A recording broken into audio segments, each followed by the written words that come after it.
Hey everyone, welcome to Social Media Hangout Time. I am so excited today. We have a crowd here, kind of. We have our sunglasses, first off, especially for our guest.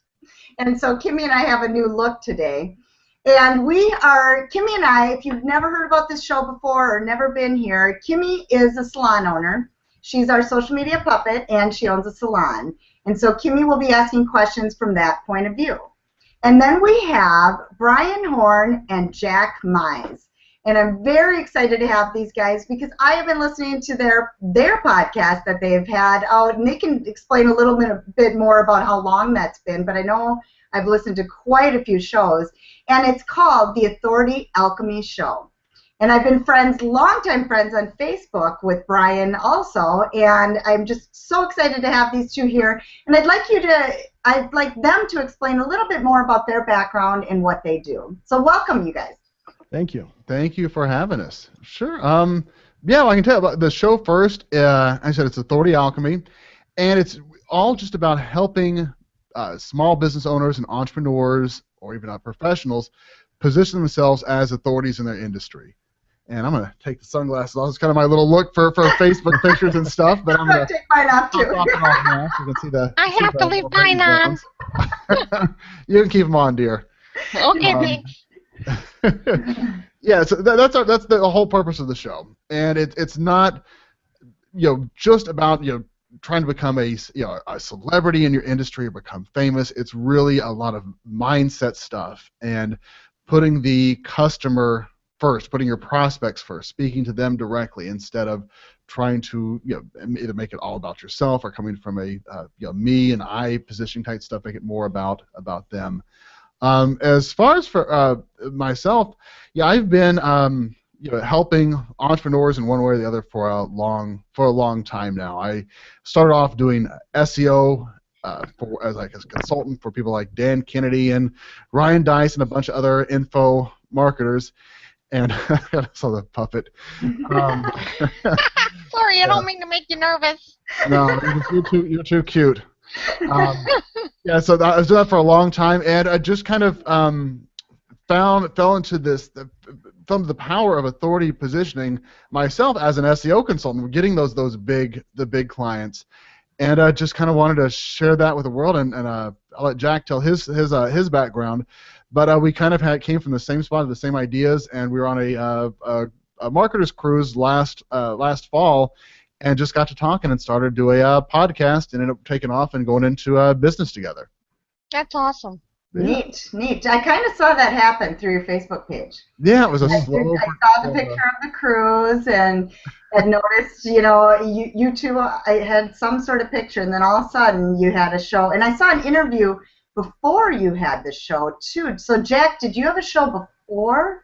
I had some episodes, not necessarily a long-running show, where I've interviewed some folks, but Brian and I, we've actually been connected. We had lunch over the last few years. We've been in a local mastermind, and the things that we were doing, Brian was helping folks in the realm of coaches and speakers and people that were moving into TV and reality TV and things like that. And I focused a lot on the local business owners, on what's going to separate them. And I come from a background of been helping local business owners for about the last 10 years with internet marketing. But unlike Brian, I am absolutely horrible at SEO. And so I didn't like to do with SEO or help them with SEO, but what one thing I found and what led me into the authority type marketing was I realized that a lot of them were spending a lot of money on SEO and pay-per-click, and they were getting found, but it didn't equate into customers.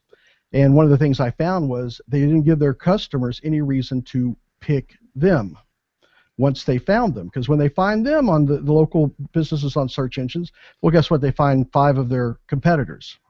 Right. Now, what is a reason to pick them? And I started focusing on that, and that's something that made a tremendous difference with a lot of businesses, because it's something that's so neglected, but so easy to fix. And so it's really rewarding because it's so easy to help businesses with this, because they are so desperately, you know what? I'm going to grow hair just so I can have it. Come into my shop. I'll help you out. That is. So, The biggest dilemma Brian and I had was we kind of had to flip a coin and say, well, which one of us is going to be the good-looking one. So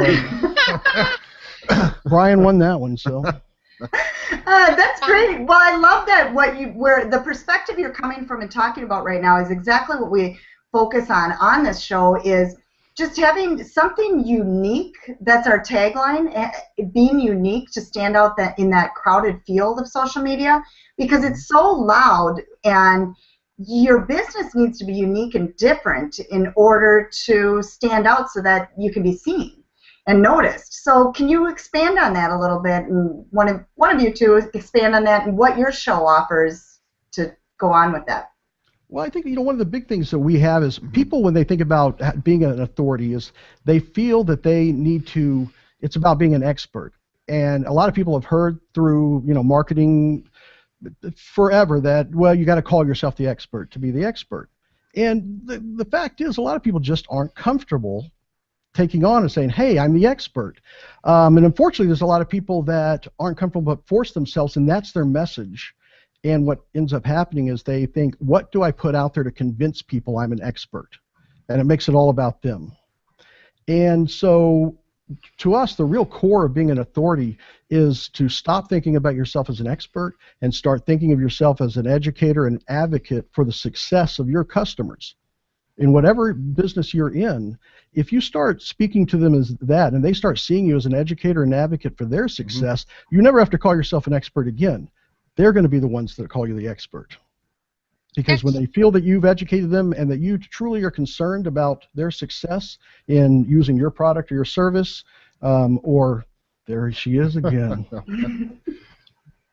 you win. You've created what you just said. You've created that tipping point. You've created that separation, that distinction. I believe that education is definitely a magnet. When I teach other salon owners, I'm not worried about my competition. I'm just educating them on different styles and colors, and just by the nature of being available to help others, they come into my salon. And they're ones that they're going to tell other people about you. I certainly am. I know. Good. Talk away. Make it. Yeah, they're going to tell other people about you, and a lot of people think about marketing, and especially on the internet, that it's all about the front page of Google, right? The front page of Google. Yet, especially think about in the salon business. What are the rates or the percentage that come from referrals?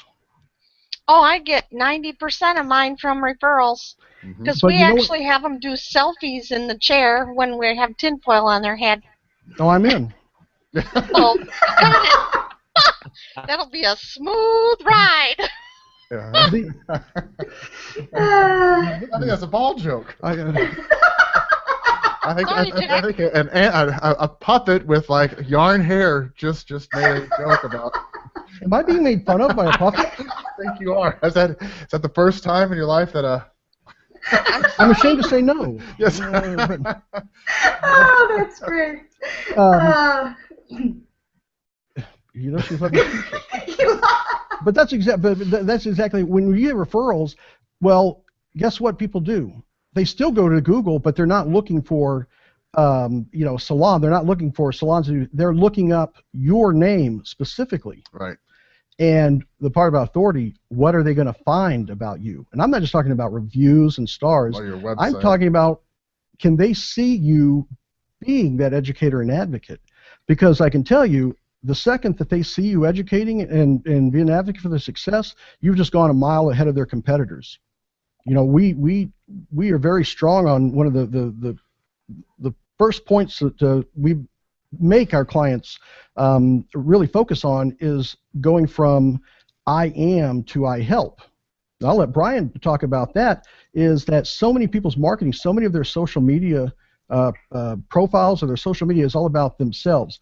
I am. Look at me. Look how good I am. Look what I've done. Look at what I've achieved. And we often say, if I met you at a party and I asked you, what do you do? What's your response? Right. Everybody says I am, or I own a salon.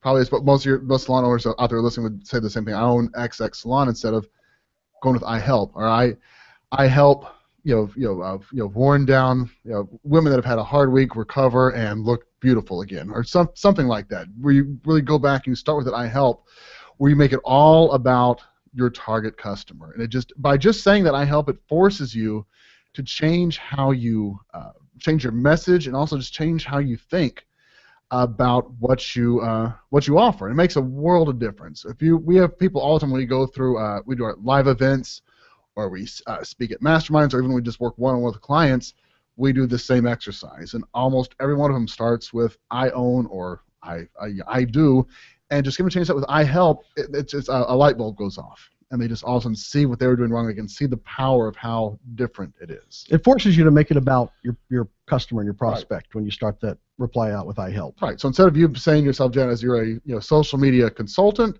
you're I help small businesses, maximize puppets in the door. Yes.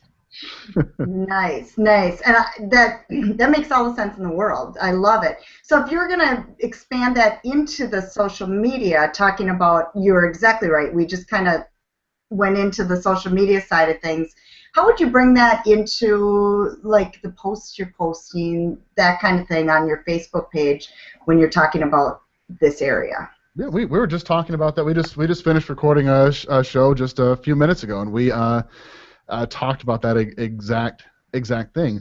A part of it is just being authentic about yourself, showing showing flaws that you have, and not being afraid to be a real person. Mm-hmm. That's one of the big things we just talked about. So what were some of the real person? Yeah, and I think Brian's the master of the social media, right? Facebook is still one of those things that, not that I'm against social media, but yeah, I think Jack's last 20 posts are ones I've tagged him in. Probably he's not a big Facebook person. But Facebook. Yeah, so one of the things that how can they apply this authority stuff with Facebook? Part of it, we did actually a whole little thing on this one on Facebook. Coming up with different storylines for people to follow. I call this the 90210 formula, where like all the nighttime dramas follow a specific layout of storylines. We'll have like the Brenda and Dylan, then they'd go and talk about Kelly and Brandon, and then David. You're like you don't know their names. Well, I'm so funny. I know of all. This is our generation. Exactly. Yeah, I know. Yeah, so they would they'd alternate those storylines, and they did that for a reason. We have short attention spans. So if you are a small business owner, you're posting on social media, and if you own a restaurant, it's always, this is a daily special, this is a daily special, this is a daily special. Or if you have a salon, these are the women with tinfoil on their heads, and that's all you post. It gets boring, and it will lose all of its power. But if you alternate those things, and 5 is what I found is the magic number, you alternate those 5 different storylines, you become very interesting, and it helps position you as that authority, because you will have more interactions. It makes you more interesting. Where if you're just a person just posting the same things, you get boring really fast and not cool. Yeah, and with salon, and I know you may be hard to believe that I would be a slave to hair care, but probably if salons, and if you're a salon owner, there's big business in weaves, right? Absolutely. And weaves and blowouts. Right, and so when people are considering weaves, all right, and I say this because I've worked with several salon owners, there's a huge psychological impact of those when people are making the right decision. There's a lot of anxiety on, am I going to pick the right one? Am I going to pick the right thing? When you're on social media, by simply putting out something as simple as, the 5 things that you need to be aware of when choosing, if you're getting a weave or anything like that, you've just created anxiety and curiosity from people that are specifically want to be in that weave market, and you've also given them a reason to come to you as the educator, because you've just created these 5 things that they need to be aware of. Absolutely. And some of the things that I've had real good engagement on is when I do a before and after picture of, like, somebody has gone from long hair to short hair, or celebrity styles. I might pick 4 pictures and say, which one do you like, A, B, C, or D? Yes. And you're getting the engagement. And I'm curious about yours. Is that a weave or is that a... This is just a curl. I just have naturally curly hair. I just color it once in a while. It is. So you're not naturally rainbow. Is that what you're saying? Is it? Nope. My pink is natural. Okay. She added some color. She added some color. Well, now, Brian, I want you to expand on a little bit. Here's the difference with how I work my business, because once upon a time, in the world of Facebook, we weren't supposed to post on our profile about business stuff, correct? Mm-hmm. So now I have this 2 platforms, the personal profile, which ends up now being more my family, that kind of thing. And Lisa's got the same thing. And then we have the page that has more engagement, and I focus my time, energy, effort there. Mm-hmm. But I see that you do it a little differently, and I do have a couple other friends that do it, and you get incredible engagement with your profile posts. So expand on why you chose that direction. And what you think. It goes a lot to what we kind of talk about the authority stuff also, is that people want to buy from people they know, like, and trust. It's an old cliche saying, but it's true also.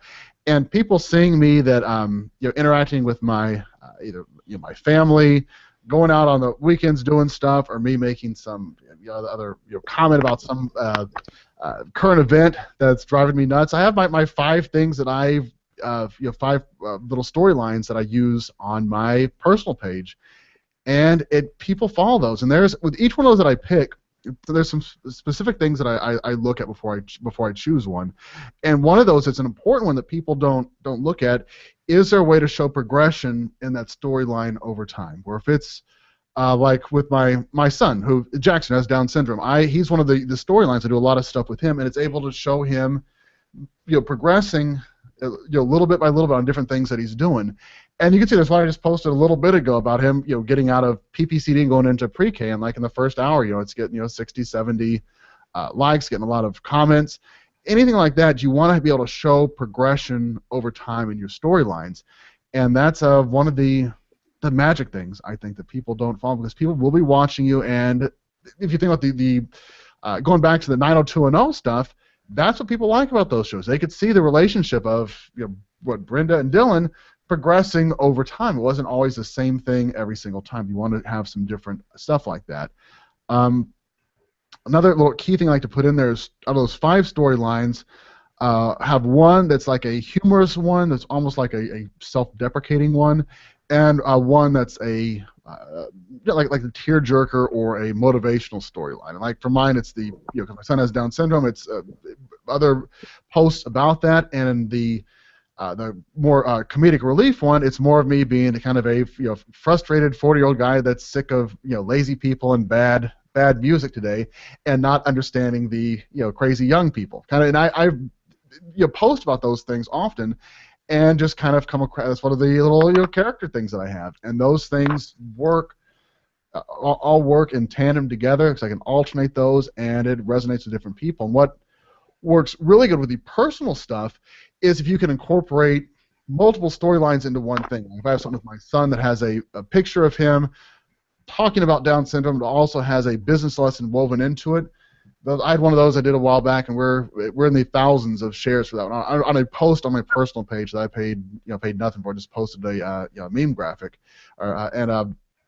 yeah, so that's fine. I love using the personal stuff, because if I owned a salon, maybe different, but I don't even think it would be that different. Because I think a salon owner or any type of entrepreneur that is personality behind what they're offering needs to do a lot from their personal page. Now, if it's something you're creating with the intent to sell, like I'm partners with a restaurant in Austin, both myself and the primary owner, the chef, we keep ourselves completely out of it, because we're building that thing up to create a hopefully be able to sell that and franchise that out or something. So we're from the beginning planning on not being a part of it.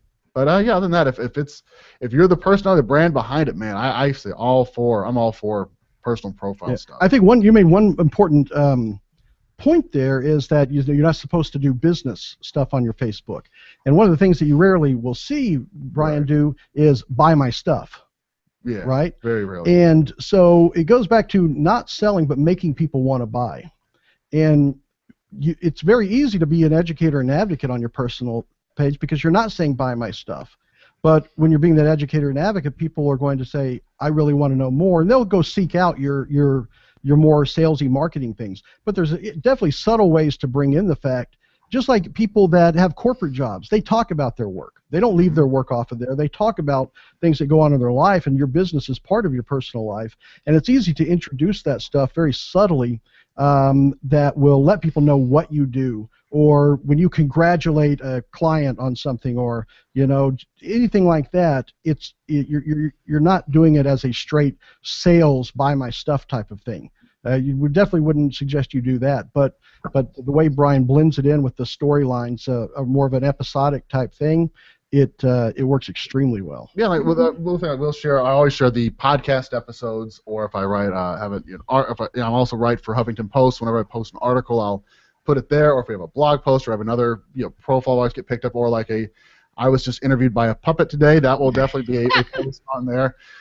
Those things we'll put, and I'll put links. They go back for our podcast. There's always a link back to the site. They can go listen to it, and they got all the buy buttons there. But it is all about sharing the education, like Jack said, not about buy my stuff, and very, very rarely just a straight buy thing. But I think you've witnessed, and whether it's, I think it's more of a Facebook thing, even though they encourage you not to. Engagement is far, far greater, multiples from if you're putting it on your page.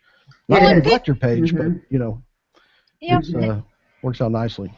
People like the lifestyle. They like to see how business owners live their life, and then they can relate to them because they have the same types of family issues, same types of boats to drive.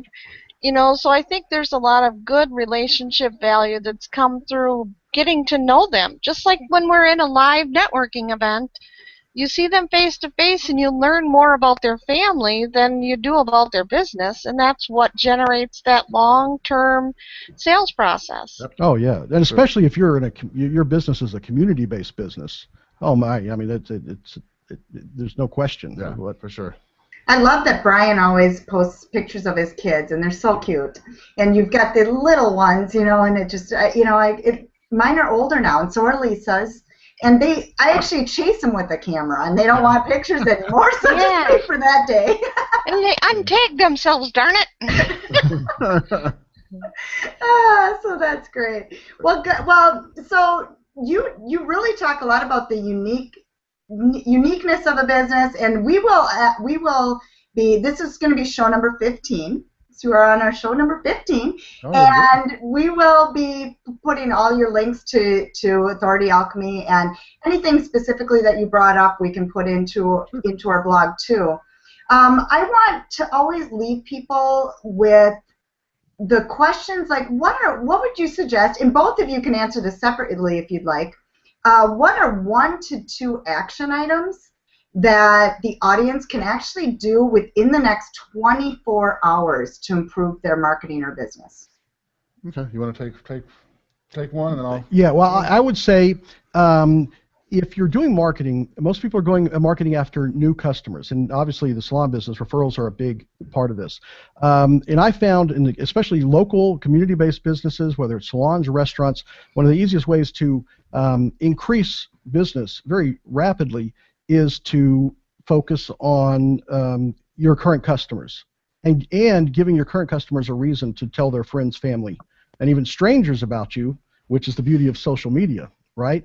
Give them a reason to make it easy for them. But I think if the first thing you do is you go and look on your social media profiles, whether it's Facebook, LinkedIn, which LinkedIn can be very powerful with this, is look at what you're saying, look at the about you, and see if it is just about you. See if it looks more like a resume than anything else, and easily change that to make it based on about the customer. And then the next thing you can do is, it's so easy to post successes of your customers. And they don't even have to be these hypey testimonials that people think you have to do. Just a simple congratulations on anything, because that's the one thing that I know our clients, and I'll let Brian talk more about this because he's the magician around this, is getting engagement out of simple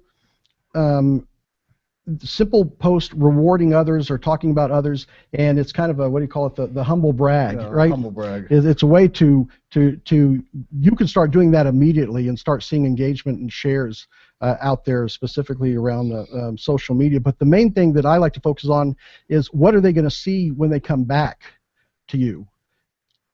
Go ahead and get it out there so they can see you, but also make sure that when they follow back and start looking at you, that they see you as that educator and advocate. And the easy way to do that is just change your language from I am to I help, and look at your website and look at those things and see if you're talking to your prospects versus talking about yourself.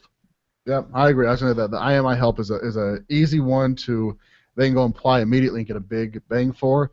The other one I'll say, and this is a completely different angle on the question, but it's a easy little hack or little trick you guys can go and do and get some immediate bang for it. You can go, each person listening to this can become a contributor to CNN on their particular topic. So Kimmy, the social media puppet, can go on and she can be a regular contributor to CNN on owning hair salons, how to manage hair salons or market hair salons or salons. It's not here, I'm sorry.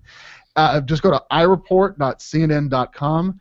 That is CNN's citizen journalism area of their website, where they will you can go there, you can apply for accounts, you get approved very, very quickly, like within minutes, and you can start posting news stories. Now, these are not going to be sales messages designed to draw people into your business. You need to write those from like a journalistic style, where it's just about a news topic in your industry. So Kimmy would write one maybe about some new type of stuff that's coming out, or why women want to get their hair lighter with the summer coming up. Could write stories about that type of stuff, and you're not going to get any business out of it. You're not going to link to your website from it. It is simply just designed for you to put your content, position yourself as an authority. So you can go and post that on CNN, share the link or a screenshot of it on your social media page, and go, hey, here's a story we just ran on CNN. I'm a contributor there now on X, whatever your area of expertise is. And you just look like a total stud. You look like, or a studette in your case, the lovely Kimmy.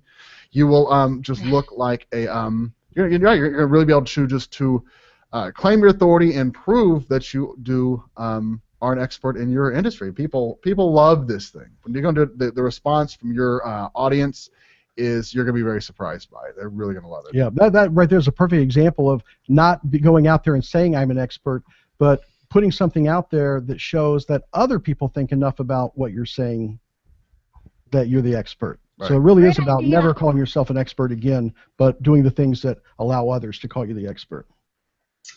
I love it. Third-party documentation is what it is. You got it. Right.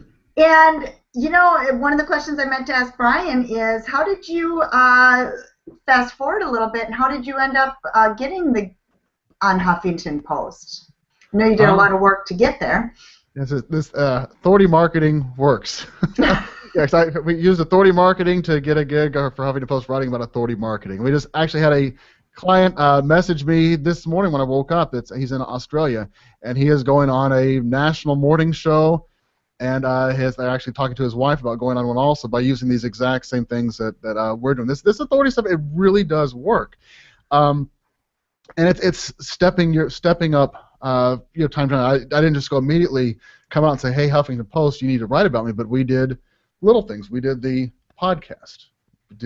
Got featured in some ABC, CBS, and Fox affiliates, got in some newspaper stuff, and it just slowly starts building, and it's just the way you position and leverage that content and showing that you are that educator advocate. I mean, this stuff, I know it's words coming out of our mouths, but it is absolutely true, and it resonates with people. And there are bigger things coming now also, very much bigger things that we have coming up, and other places we're appearing because of this. Yeah. So. Some of our most successful clients have been ones that we simply say, we're just providing that kindling to start that fire, right? You can start a little fire with a little bit of kindling and then watch it rage out of control very, very quickly.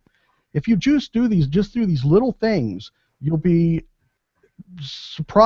remarkably surprised at how that spreads and turns into a fire with something that you thought you had to build a huge fire from the beginning. You don't. It's Right. just do the kindling, and you'll see how rapidly it can grow, because you are being very, very different than just about any of your competitors when you take that approach. Right. 'Cause I wasn't out there saying, how can I learn more and more about this authority marketing stuff? How can I learn exactly what these your editors want, how they write, so I can write more in their style, and all the technical stuff. I didn't even think about any of that. When I was doing SEO for the Dan Kennedy's and Ryan Dice and all the other big people, I wasn't better than the other SEO people out there. I had a way I positioned myself that made it appealing to that type of person, and now makes it appealing to people in media that are editors of these big web and web properties and TV stations. And this stuff is working for our clients also. We have several have gotten reality TV deals and other stuff, and it's something that anybody can apply, all the way from the top guys that are getting ready to get a reality show, all the way to a small business that's just starting off. We're doing the same stuff with my restaurant in Austin. He's already been on TV twice, and we just started the restaurant back in end of last year, and he's got on TV all the time. And this stuff works. It's all about positioning, Kimmy. Great ideas. I really like that. Thank you so much for your feedback. And, before we close the show out, did you want to share with people how can we find you? Where would you like them to go to listen to you? Can you give us a URL, or how would we locate you? Sure. Absolutely. Our show is Authority Alchemy. You can find it on iTunes. Just look up Authority Alchemy. We're also on Stitcher. You can find us on the web, just at authorityalchemy.com. Also, you can watch our videos on YouTube. Facebook is facebook.com/authorityalchemy. And that's how you find us. Do you guys come subscribe to the show, man. We would love to have you as listeners. Absolutely, and I highly suggest it. I highly recommend it. It's something that I try to catch weekly, or else I have to play catch up to listen to them all. But I do catch every show, and I do think it's something that any size business can learn from, whether you're an entrepreneur, whether you're a small business owner, whether you're a large company. It really doesn't make any difference with the lessons that you're teaching there. So right. I so appreciate you coming. We really appreciate your time, and thanks for getting interviewed by a puppet. I can't say that I bet you've never done it before. I've never done it before. I gotta get a picture. I gotta get a selfie with the puppet. Okay, oh, yeah. Let me know. I'll show my best side. All right, I gotta post this stuff. This is something for the books. Oh, where are you? Oh, there we go. Wait, we should put our shades on. I'm not allowed to take it because they wouldn't be true selfies. So. Where's the puppet? Oh wait, let me put the puppet on the big screen. There you go. All right. There we go. There's the puppet with our sunglasses on. There we go. Thank you. All right, we're gonna thank you very much. Have a good one. All right. Cool. Thank you.